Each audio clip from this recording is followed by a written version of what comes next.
Namaste. What does self-validation look like after a rejection, after a breakup, after a life tragedy?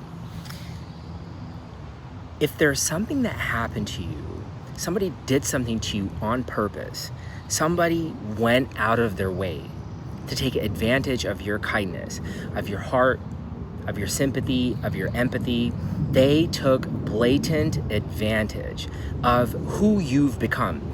Imagine you're this person who has been hard on themselves most of their life, saying that I'm the problem, I'm not good enough, not really saying why me, not playing a victim, not saying, oh, I wish this wouldn't have happened to me. You're more of the person who's like, dang, I should have done better. And then maybe you might be talking bad about yourself, trying to fix your emotions around rejections, life tragedies, breakups, trying to overcome your thoughts, trying to control things, trying to control your mind. And then you find yourself spiraling out of control. You don't rely on yourself. And then you're in turn looking for external validation. Let's say that there is an event that happens and you have done whatever you can to prepare yourself for this event. This event could be an argument. You have been writing, you've been going to cognitive behavioral therapy, dialectical therapy, eye movement desensitization, reprocessing therapy. You've been employing mindfulness-based cognitive techniques. You've been taking time to write things down. And when something bad happens to you, you know that you're prepared.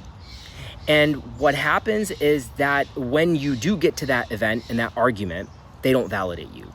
Whether it's your partner, a friend, a family member, or you have a life tragic event where you're just not validated, and all of the work that you've put in, remember, you were being hard on yourself, but you weren't really being hard on yourself. You were developing yourself.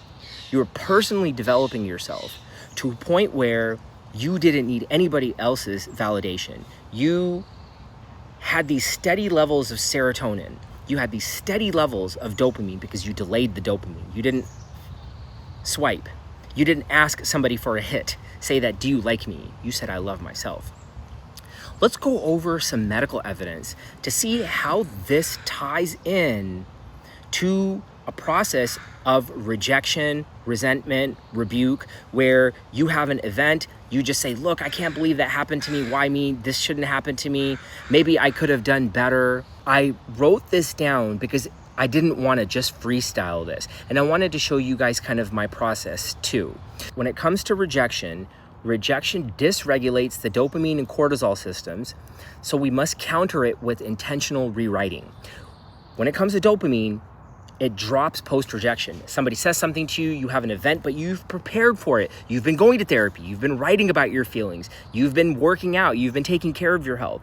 But then it drops post-rejection, and then your brain starts craving that external validation like a drug. Well, I hope that they say that I'm okay. I hope that they say that I'm fine. But why did they do that to me? I've been taking care of myself. Now what you're doing is you're still delaying the dopamine instead of looking for a hit. You are looking for that validation, but at the same time, you understand that that's not what's going to help you because you love yourself and you internally validate yourself. Cortisol spikes during silence, creates an anxious loop and poor sleep. Something happens, you've done whatever you can to try to understand the process, but this person that you were with didn't want to take time to understand that, and they ghosted you, or they said something mean to you, or they created some type of cognitive dissonance. They just distanced you from all of the work that you've put in. Or what they did was even they may become emotionally dissonant, which means that they start saying, this is how you love yourself, but they're gaslighting you. You had an argument, something happened, but then they say it's your fault. When you've written it down and you know that's not your fault, that you're still reducing the cortisol by doing that and decreasing that anxious loop, even in the presence of silence. Here's a study. Romantic rejection activates the same brain regions as cocaine withdrawal, particularly the ventral tegmental area. This is from Fisher et al. In Reward, Addiction, and Emotional Regulation in the Journal of Neurophysiology. Unfortunately, I've experienced both cocaine withdrawal and being broken up on. And what happens is that the cortisol spike is so high and the dopamine drops so severely that you desperately search for it by doing something that may not be within your value set, like drinking, drugging, looking for external validation, going back online, dating as an example.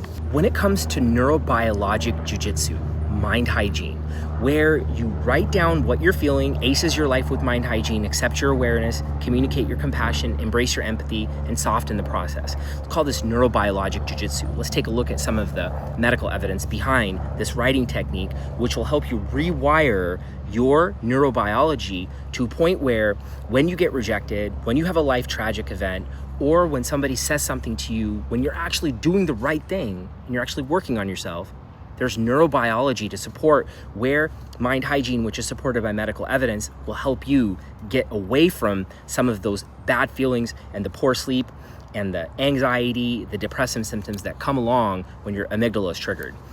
The neuroscience of craving and rejection. Cortisol spikes with rejection, which triggers stress, craving, and panic, where you want to do something, eat something, talk to somebody. Dopamine crashes, causing compulsive checking.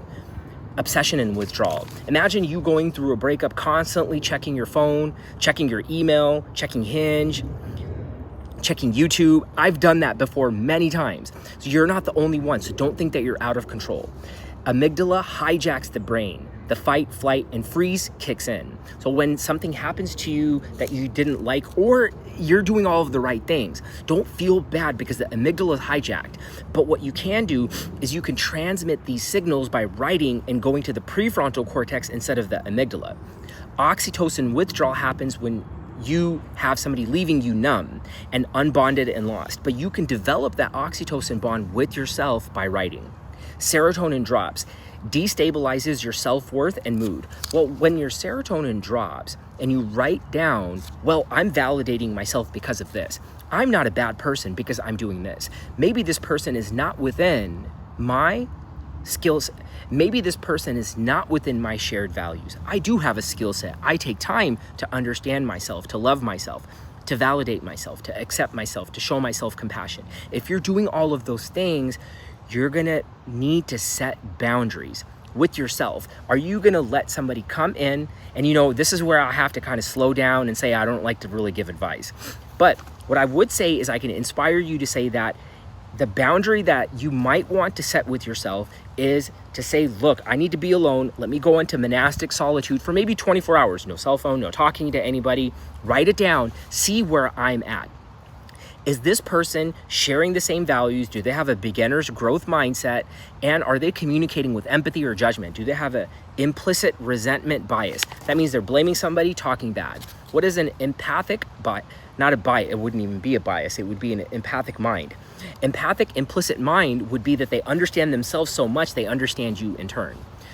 If this video resonated with you, please comment, like, subscribe. I'm Dhruva MD, a practicing board-certified family doctor, and I want to inspire others. For whatever happens through this channel, I want to be able to donate the money that I make to feed the poor, to put mind hygiene water filtration systems in developing nations, and also what I want to do is I want those who have a tough time believing in themselves when they're alone, going through emotional trauma, to be able to say, look, there are possibilities. You just have to validate and love yourself and set the boundaries with yourself. Are you gonna let this person come into your life and take over and let the amygdala hijack what you've worked hard for? Or can you stay alone for a period of time, love yourself, and then be magnetic? Namaste.